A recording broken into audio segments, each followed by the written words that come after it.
your time at WJBF.com. The News Channel 6 mobile app is now even better. Download it today. We're wrapping up the month of April with very warm temperatures, climbing into the upper 80s tomorrow, staying dry for now, but we will see those chances of rain go up to end the week. I'll have all those details coming up. Right now on News Channel 6 at 5, the latest on the deadly shooting of a Columbia County deputy. What a local organization is doing for the family he leaves behind, as your news at 5 starts now. Live from Television Park, this is WJBF News Channel 6 at 5.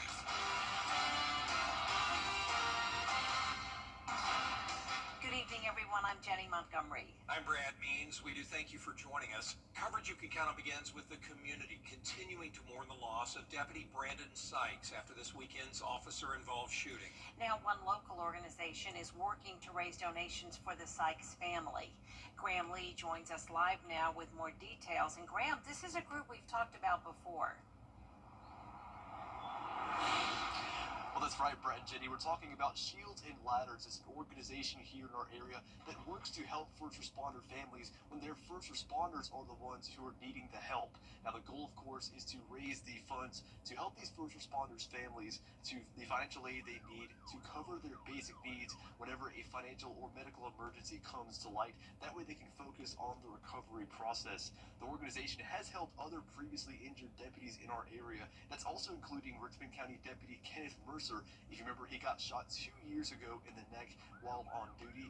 And last year, the organization also worked with the family of Washington County Deputy Gordon Alley after he became paralyzed from the waist down due to a car crash. They say it all comes down to helping those who strive to help our community. For example, they might need a relative flown in to help them take care of the kids or the home or whatever. So, or they just might need somebody to talk to.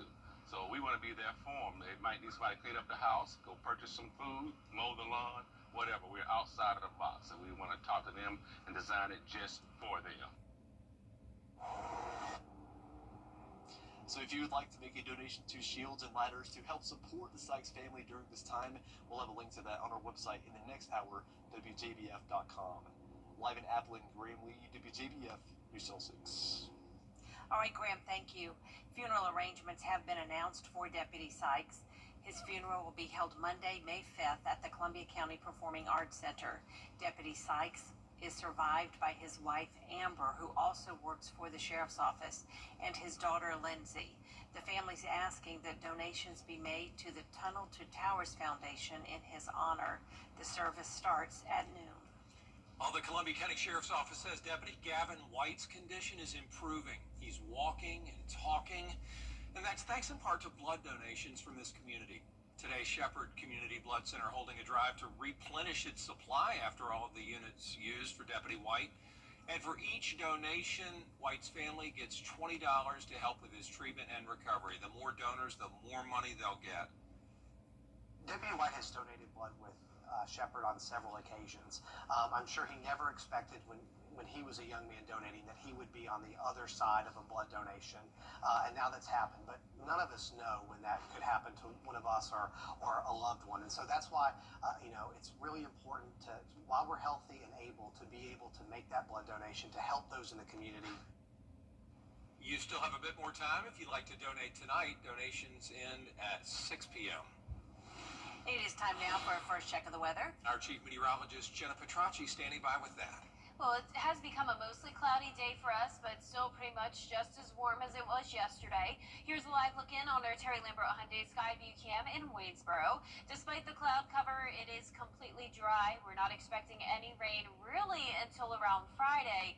Maybe a few showers on Thursday, and we'll get into that in a moment. But right now, just mostly cloudy and warm in the lower 80s. Augusta sitting at 82, 80 in Crawfordville, 80 in Washington, so most of us out of the 70s now. And the dew points are higher than they were yesterday, upper 50s through low 60s. So with all this moisture around, that's why we had the clouds develop. Winds are coming out the southeast, only up to around 5 to 8 miles per hour at the highest, so not a very windy day.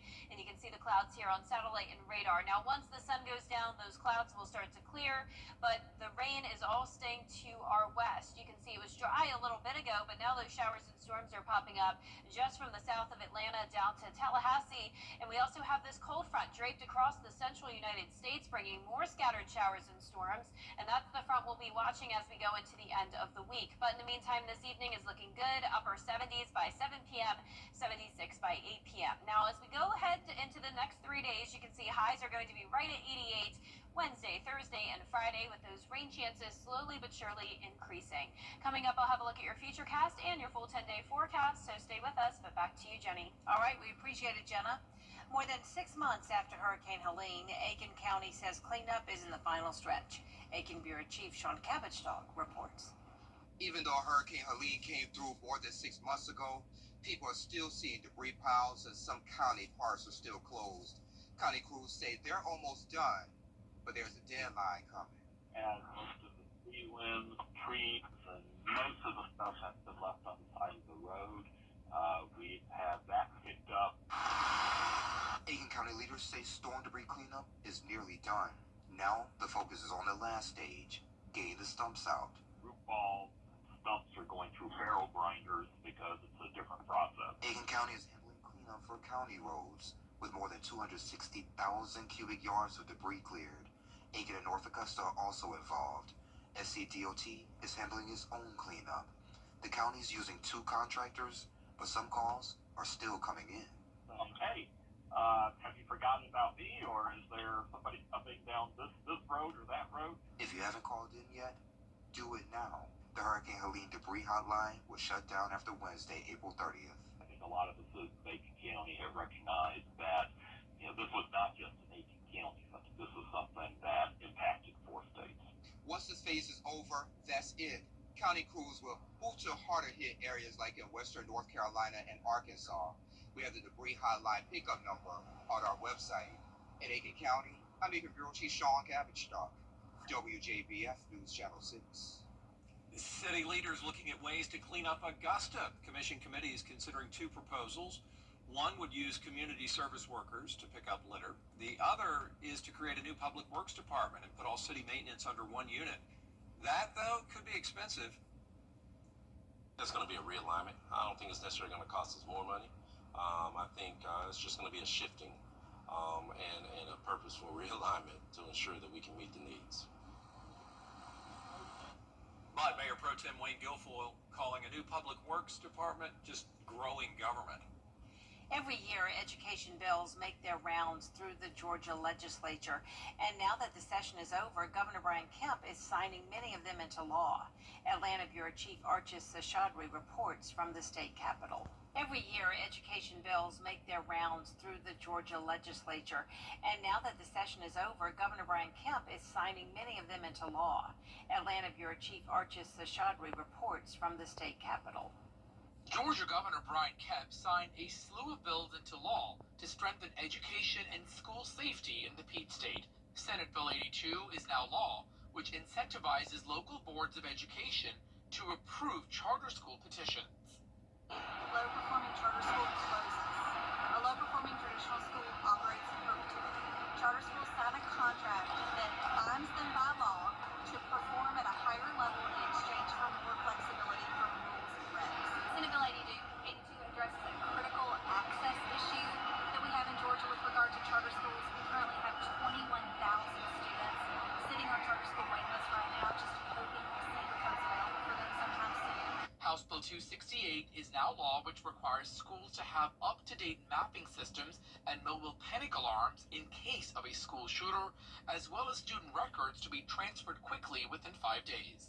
We know that a lot of the school systems are contracting with companies so that all educators have the badges that have the panic alert buttons on them, so that the educator can simply reach up to their badge and push the button, and that lets the front office and in many cases law enforcement know that there is an issue. I think obviously we have to focus on the mental health of our students.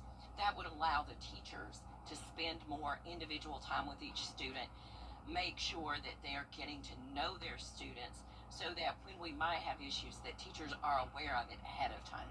Kemp also signing House Bill 268 to secure classrooms and increase access to mental health care for students, including a one-time $50 million grant for school safety.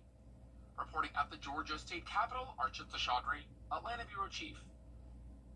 Coming up, protecting children from obscene material. Why South Carolina lawmakers are at odds over what material is harmful to kids. Next. Partly cloudy and dry conditions for now, with temperatures warming up, and then we'll finally see some beneficial rain as we head into the first weekend of May. Stay with us for a look at your futurecast on that coming up. Tonight, President do only the finest in men's clothing. Get epic discounts up to 75% off, from electronics to home decor to everything in between. It's a new deal every week. Just scan the QR code or enter WJBF.com and click on Marketplace to start saving now. Get the latest video in one click at WJBF.com. In South Carolina, there's a push to pass a bill that supporters say could protect children from inappropriate content. And as Caroline Yaffa tells us, if this bill is passed, it could change what kids are allowed to see in schools, libraries, and online. If passed, schools and teachers could face consequences if they discuss topics or content that's seen as offensive or obscene with students. This bill would change the state's current obscenity laws by making the definition of harmful to minors more strict. That means even small parts of a book, movie, or performance could now be considered inappropriate if they contain obscene or graphic material. The South Carolina Code of Laws defines obscenity, but the bill would redefine it. Sponsor Representative April Cromer says this bill is crucial to protect children. Josh Malkin with the American Civil Liberties Union strongly opposes this bill. He says there was a minor in the room while he was testifying. If this bill was a current law, he could be in trouble. Categorizing an absurdly broad amount of speech as obscene, this bill is a far-reaching attack on South Carolinians' First Amendment rights. This material would not be, like I said, wouldn't be allowed on TV, wouldn't be allowed on the radio. So why are we exposing our children to it? There's a time and a place for those materials, and the schoolhouse is not that place. Representative Travis Moore says this bill has significant constitutional implications.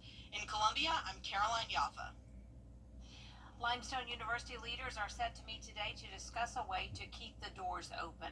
Last week, Limestone University's board launched Together for Limestone, a public campaign to raise the $6 million needed for the school to stay afloat. The Fullerton Foundation made a $1 million donation, but the university has not disclosed the total amount raised, and students are feeling frustrated.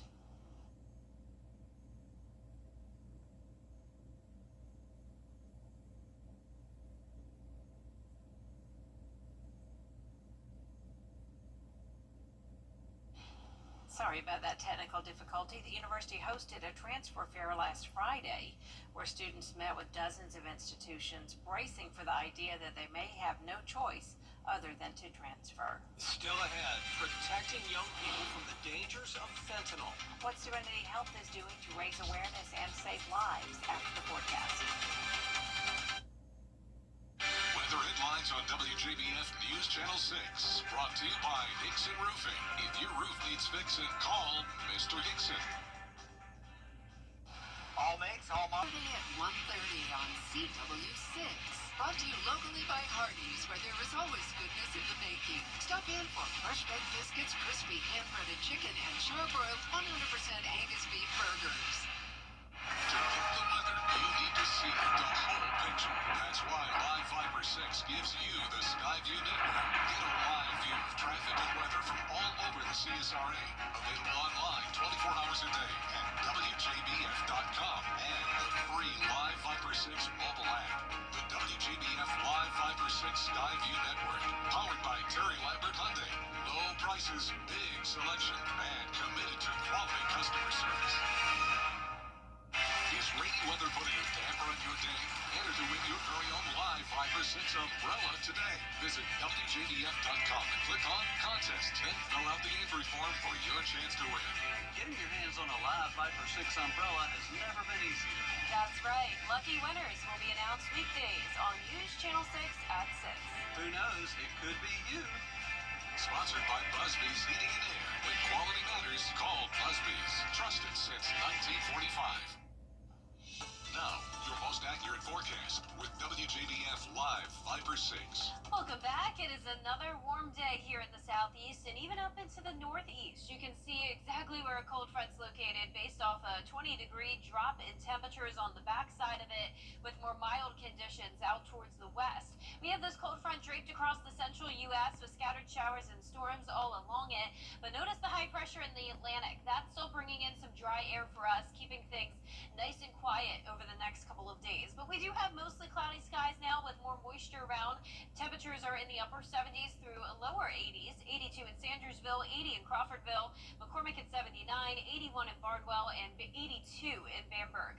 Our Terry Lambert Hyundai Skyview cam showing some of the clouds clearing now, and once we get towards sunset, the clouds will continue to diminish. But right now we have a south breeze of 6 miles per hour, dew points in the upper 50s, and our humidity at 46%.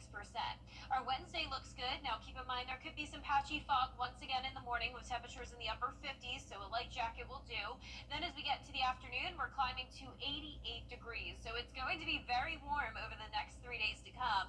Then we're back to near average temperatures to go into our first weekend of May, and finally some much needed rain. Now I'm still not expecting a whole lot of rainfall accumulation here, as all the activity will be very isolated to scattered, but our best shot at some rain will be on Saturday, so keep that in mind for any outdoor plans. Now once we get into that first full week of May, dry air is taking back over with below normal chances of rain expected. So our futurecast here on Thursday at noon showing some isolated showers and storms starting to pop up, primarily in our northern and western counties. North of I-20 is where we'll see the most activity here, but even that is not looking very significant. I'm not expecting those storms to be strong or severe. Now as we go into our Friday morning, isolated showers across the area once again. We'll have all this moisture coming in with a southwest wind ahead of our next cold front, and this will be a slow mover, so it's going to take its time making its way towards our area. By Friday night, more of the same, just around the 20 to 30% chance of some showers and storms. And then as we get to the afternoon, as that cold front inches closer, that's when we'll see our best shot at more widespread coverage. Drying out by Saturday night, there's 8 p.m., and then Sunday will be nice and dry. So it is a split weekend. Sunday's the day for any outdoor plans. Now, once again, it's not a guaranteed washout on Saturday, and the timing of this front can still change, but I'd go ahead and make your outdoor plans for Sunday just to be safe. Our lows tonight will be in the upper 50s through low 60s. Highs tomorrow in the mid to upper 80s. And that 10-day forecast is showing the rain chances between Thursday through Saturday, but we're starting out next week dry and mostly sunny. Our highs will briefly go down into the lower 80s, but then climb into the upper 80s with more rain chances late next week. All right, Jenna, appreciate that. Still ahead, Serenity Health holding its 4th annual Fentanyl Awareness Day event, and by still ahead, I mean right now. The event started to warn people about the dangers of fentanyl and counterfeit pills. You know, the DEA says 5 out of 10 pills tested contained a deadly amount of fentanyl. That's a test they ran last year. People today got to hear survivor stories and learn how to use Narcan and fentanyl test strips. We've seen a 26% decrease in deaths from opioids and overdoses. Now, we think that the main driving force behind that is making sure that we can get Narcan kits into the hands of the community. And secondly is just getting the message out into schools, to the public. Narcan has actually been the whole reason that we have seen a decrease in overdose deaths, because programs like post-overdose response teams are actually getting Narcan out to the people who need it. The CDC reporting the U.S. saw a 14% decrease in overdose deaths between June of 2023 and last June, the first drop since 2018. Up next, the many applications of 3D printing. How veterinarians are using it to treat some of the smallest patients. After the break.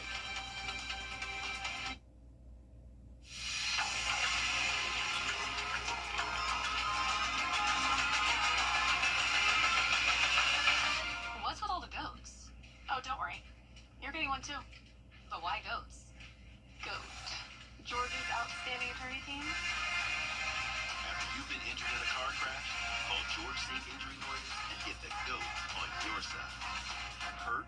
Call all nines now. Join us on Saturday, May 3rd.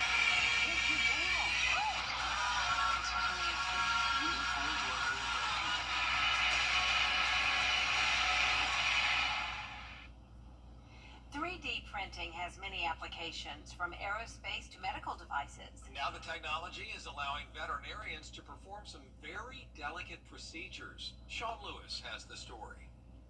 You're looking at a feathered first, all the way in Honolulu. A whale bird with a broken wing benefiting from the advances in 3D printing in veterinary medicine. It was really cool. Kind of in surgery, it was like, man, this is a cool opportunity to be a part of. It is the first known time that the 3D printed fixator's been used to help stabilize a bird's broken wing in Hawaii. Other birds like Polly, the duck in Texas, have gotten other help like this 3D printed bill in the past after her own injury using specialized material. Because unlike 3D printed bones for humans, birds need that to be lighter for their hollow bones and lighter frames, like the Pueo and its wing fix. And so that allowed for the pins that are driven through the bone. They were clamped down on each side, and that provides just a stable structure for the bone to be well lined and then to reheal over the next few weeks. Yeah, and even things that don't go to surgery, about like 3D printing splints and stuff like that, which gets done some in the human world but isn't done as frequently in the veterinary world. Vets call it a groundbreaking solution for those who spend so much of their time in the air. I think it kind of opens the door for a lot of different applications for 3D printing in veterinary medicine. Sean Lewis. Well, that does it for us for this half hour. A lot more coverage you can count on, though, at 5:30. Including 100 days of the Trump administration, where things stand in his presidency after the break.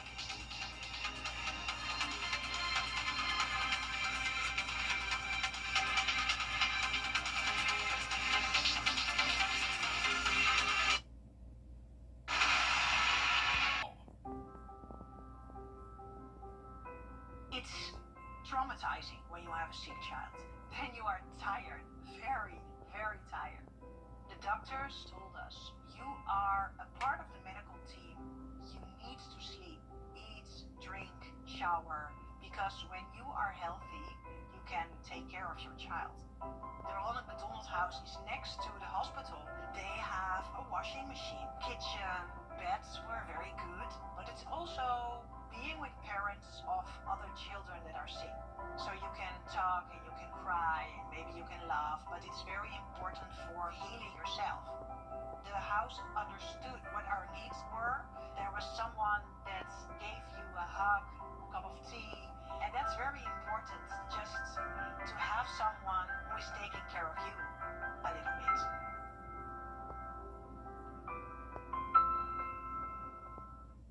You truly are remarkable. Join us for an unforgettable night celebrating America's most remarkable women. Hosted by Brooke Burke. Remarkable Women, Saturday, May 3rd at 7 p.m. on News Channel 6. Featuring WJBF's regional winner, Charlotte Garnes. Remarkable Women is sponsored by Goodwill of Middle Georgia and the CSRA. WJBF News Channel 6. Hello? You gotta get your story straight. What an idiot. Get through your noodle. Don't give a rat's behind. That's below. And I'm just getting started. Judy Justice. Weekdays at 3 on News Channel 6. No matter when your accident happens. Weather headlines on News Channel 6. Brought to you by Nixon Roofing. We're wrapping up the month of April on a very warm note with highs climbing into the upper 80s. Staying dry for now, but we will have some beneficial rain headed our way for the first weekend of May. I'll break down all the details coming up. Live from Television Park, this is WJBF News Channel 6 at 5:30. Good evening, everyone. I'm Dee Griffin. Thanks so much for joining us. Time now for a look at the local headlines. We began with funeral arrangements now set for Columbia County Sheriff's Deputy Brandon Sykes. His funeral will be held Monday, May 5th at the Columbia County Performing Arts Center. Deputy Sykes is survived by his wife Amber, who also works for the Sheriff's Office, and his daughter Lindsay. The family is asking that donations be made to the Tunnel to Towers Foundation in his honor. The service starts at 12 noon. The sheriff's office giving an update today on Deputy Gavin White's condition. They say he is improving and is walking and talking. If you wish to help Deputy White, Shepherd Community Blood Center is hosting a blood drive. If you missed today, don't worry, the blood drive will continue tomorrow from 8 a.m. until 6 p.m. More than 6 months after Hurricane Helene, Aiken County says cleanup is in the final stretch. County leaders say cleanup from Helene began in October, and most tree limbs and trunks have been picked up. So far, they've cleared more than 260,000 cubic yards of debris. If you still need storm debris picked up, the deadline to contact the debris hotline is set for tomorrow. Well, today, President Donald Trump is... Well, time now for a first check of our weather with Chief Meteorologist Jennifer Chachi, and it was a beautiful day. People don't seem to be having too many problems out there getting home this evening. Yeah, not bad at all. Just some cloud cover, but we'll take it. It's still nice and dry. Here's a live look at our Terry Lambert Hyundai Skyview Camp outside the station. Our temperatures are in the upper 70s through low 80s. 82 in Augusta, 79 in McCormick, Millen, you're at 81, Aiken at 79, 81 in Crawfordville, and 82 in Waynesboro. So pretty close to average today. And our dew points are higher than they were yesterday, upper 50s through low 60s. So with higher moisture, we did have the opportunity for the cloud cover to develop, but not enough moisture to see any rain. Now the winds are coming out of the southeast, only up to around 8 miles per hour at the highest today. And as for satellite and radar, no rain in sight, just the cloud cover. As we zoom out, you can see isolated to scattered showers and storms developing south of Atlanta down to the Florida Panhandle, but otherwise it's pretty much dry with high pressure still in control. We're watching this cold front draped across the central U.S. bringing more rain and storms, and that will continue to dump a lot of heavy rain out towards that part of the nation over the next couple of days. So for us, the remainder of this evening looks good. We'll drop it to the upper 70s by 7 p.m. and the clouds will start to break apart as the sun goes down. Now overall, partly cloudy and dry conditions for now. Can't rule out some isolated storms on Thursday. Slightly higher chance of rain on Friday, but our best chance of rain comes over the start of the weekend. I'll have a look at your future cast for that and your 10-day forecast coming up. But back to you, Dee. All right, thanks so much. We'll see you later. Well, members of Congress say that DOJ's efforts to slash federal funding have... Coming up next in What's Trending, the new requirement that Nepal is making for people hoping to ski summit Mount Everest. And partly cloudy and dry days for now, but some beneficial rain is on the way with warmer temperatures. I'll have all the details in the next few minutes.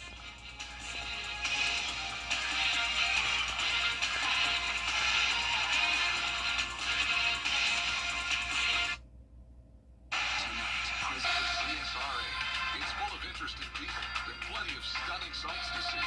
Join Brendan Dawson as he hits the road. Your hometown road trip. Wednesdays at 12:30 on WJBF News Channel 6. Live 5 for 6 is weather coverage you can count on.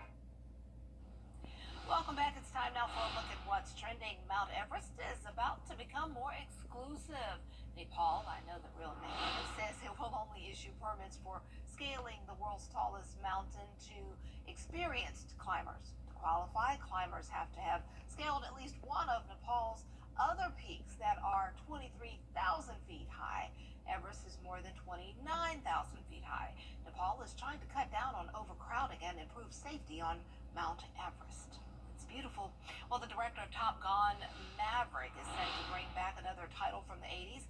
Joseph Kosinski has been hired to direct a new movie remake of the TV series Miami Vice. The script is still being worked on and no one has been cast yet. The original series starred Don Johnson and Philip Michael Thomas as undercover detectives taking on drug dealers in South Florida.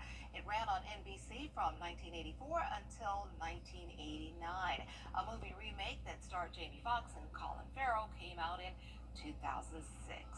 Well, now to the investigation into the prank calls made to NFL prospects during this year's draft. Turns out it wasn't just Shedeur Sanders. The list of victims keeps growing. Alara Spencer has more. The NFL investigating a series of prank calls made to college football stars waiting to hear their names called in the NFL draft. The Cleveland Browns select Mason Graham. Alan Graham, the father of Michigan player Mason Graham, who was drafted in the first round by the Cleveland Browns, says his son was also the victim of a prank call. He told the Detroit Free Press that someone made a TikTok while prank calling Mason, showing his number on the video. His phone was getting called nonstop. It's the same thing that happened to Colorado QB Shedeur Sanders, who had to wait until the 5th round of the draft to be picked by the Cleveland Browns. He received this prank call during the 2nd round from a college student pretending to be the GM of the New Orleans Saints. I'll take you with our next pick right here, man. Yeah, yes, sir. Let's be legendary. But you're gonna have to wait a little bit longer. The Atlanta Falcons later posting an apology to the Sanders family, announcing that the person behind the prank was 21-year-old Jax Ulbrich, the son of Falcons defensive coordinator Jeff Ulbrich. This is Mickey Loomis here, GM of the Saints. The team adding that Jax, seen here with a friend making the call, obtained Shedeur Sanders' number off of an open iPad while visiting his parents' home. Jax later posting a message to Shedeur on his Instagram, writing, "I am so sorry I took away from your moment. It was selfish and childish." The NFL could have thought more about disseminating a popular player's number, but the truth is somehow everybody needs a way to reach that player on draft day. Oftentimes it can be through an agent. In this particular case, his number was widely distributed. It got into the hands of people that it didn't belong with, and it wound up with one of the more unfortunate incidents that we've seen in recent draft memory. The NFL also investigating a 3rd prank call from this year's draft, made to Penn State tight end Tyler Warren. Warren was picked 14th overall by the Indianapolis Colts, but he received a fake call that he was being drafted by the New York Jets, who were picking 7th in the draft. Last year, Iowa's Cooper DeJean received this prank call during the 1st round. It's a prank. It's a prank. He was later drafted in the 2nd round by the Philadelphia Eagles. This is about young college men on the brink of realizing their NFL dreams, getting calls from other college students, mocking them and joking around with them at a time when there's nothing funny about it. I wonder, is there anything that can be done to them for doing these prank calls? Because that's pretty cruel, actually. I mean, that's not fair. But I wonder if anything. I don't think there's anything illegal. But I wonder if something can be done to stop this, because that's just not fair. Well, the weather seems to be sort of fair for us lately. Let's see if it's going to stay that way, especially for the Peach Blossom Festival in Johnston, South Carolina. That is one of our favorite festivals in Johnston. You all know how to put on a festival. And Jenna's going to put on our forecast, our full forecast, after this break. Stay tuned.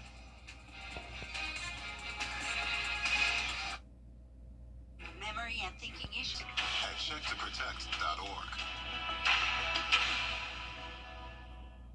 The Very Vera Show, Thursdays at 12:30 on News Channel 6.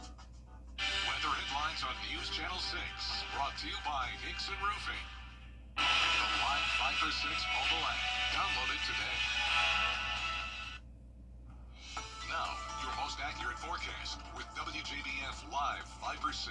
Welcome back. Check out all these warm temperatures from the northeast down to the Gulf Coast. You can tell exactly where the cold front's located. Notice on the backside of it, we're around 20 to even 30 degrees cooler, feeling more mild in the northern half of the U.S. with high pressure. But this cold front is bringing scattered showers and storms, even some severe weather and flooding concerns. But we have high pressure in our neck of the woods as well. This is out in the Atlantic, but it's still bringing in dry air to limit our rain chances for now. But we do have more moisture around, and that brought the cloud cover today. Once we get to around sunset time, the clouds will start to diminish, and the temperatures right now are in the upper 70s through low 80s. So because of the clouds, we're bumped down a couple degrees today, back to near average, but tomorrow we will be well above average. Now, our Terry Lambert Hyundai Skyview Cam still showing the mostly cloudy skies here in Aiken. 82 degrees in Augusta, south wind of 6 miles per hour, dew points in the upper 50s. For Wednesday, we'll be chilly, so light jacket will be needed. 58 at 7 a.m. Mostly clear, but some patchy fog will be possible. And then we climb to 84 by 2, 88 by the 5 o'clock hour. And I'm going with a high of 88 over the next 3 days to come. Then we're back down to near average temperatures this weekend and as we go into the start of May. The rain chances are going up for that first weekend of May. A pretty good chance there on Saturday, and isolated storms around Thursday and Friday. Now, for that first full week of May, though, it looks like it'll be pretty dry, so below normal chances of precipitation are headed our way. So our future cast starting Thursday at noon. We're just going to skip tomorrow. tomorrow since there's really not much going on.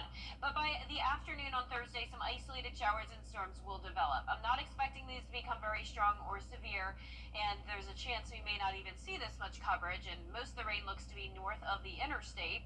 But as we go into Friday, the rain chances increase just a tad. We're going to have this cold front approaching, and that means some showers could be possible on Friday morning, and then a better chance as we go into Friday evening. So this cold front is slow moving. It's going to take its sweet time as it makes its way slowly but surely into the CSRA. So that's why it looks like Saturday is now our better chance of some rain. If you were watching us yesterday, it looked like Friday would be the main day. Now it's more so Saturday. So there's noon on Saturday. By the evening, though, the rain should start to clear out. And as we go into Sunday, things look much better. So if you are making some outdoor weekend plans, I would suggest Sunday. Of course, there's still opportunity for the forecast to change here. And I'm not expecting a complete washout on Saturday, but just that 50% chance. A little bit of a chillier morning on Sunday, low of 55, and then 82 in the afternoon. But our lows tonight will be in the upper 50s through low 60s, above average. Highs tomorrow in the mid to upper 80s. And that 10-day forecast is showing the above average temperatures over the next 3 days. Isolated showers and storms Thursday and Friday, and more isolated rain chances late next week. But before we get there, we have several days of sunshine headed our way from Sunday through Tuesday. Things are looking great, Dave. Nice, and you smile with it because it's very cheerful. Yes, I'm excited for that sunshine on Sunday. Good. Thanks so much. Well, coming up, we will introduce you to this week's Golden Apple winner and who has a full circle moment in her career. Her story next. On BTV. Time to meet a teacher whose career path has taken her right back to the place where it all began. Brad Means joins us now. Yeah, Katie Lewis is part of a strong team at Lakeside High School. She helps kids crunch the numbers and learn to love math. Mrs. Lewis is the winner of the Golden Apple Award. Katie Lewis teaches subjects that may scare some students: math, AP pre-calculus, IB math. But after they spend some time in her classroom, kids get comfortable with the curriculum. I just try to make sure to go in small steps related to something that they've learned in the past and build on that prior knowledge so that they are interested to keep learning and stay engaged.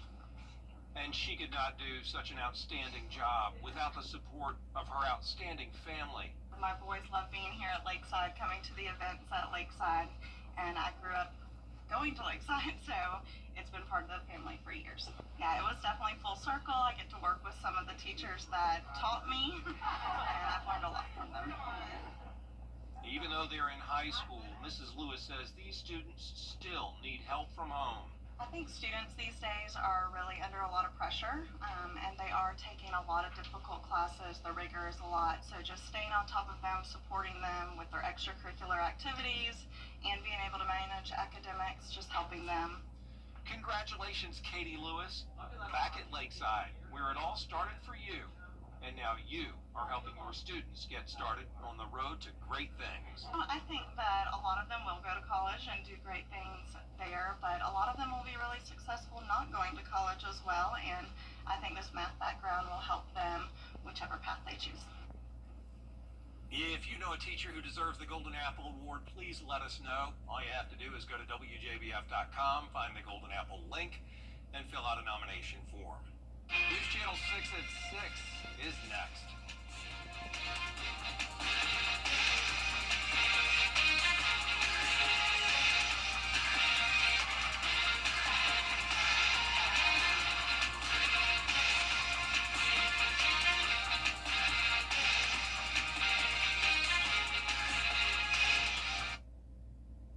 Weather headlines on WJBF News Channel 6. Brought to you by Hickson Roofing. If your roof needs fixing, call Mr. Hickson.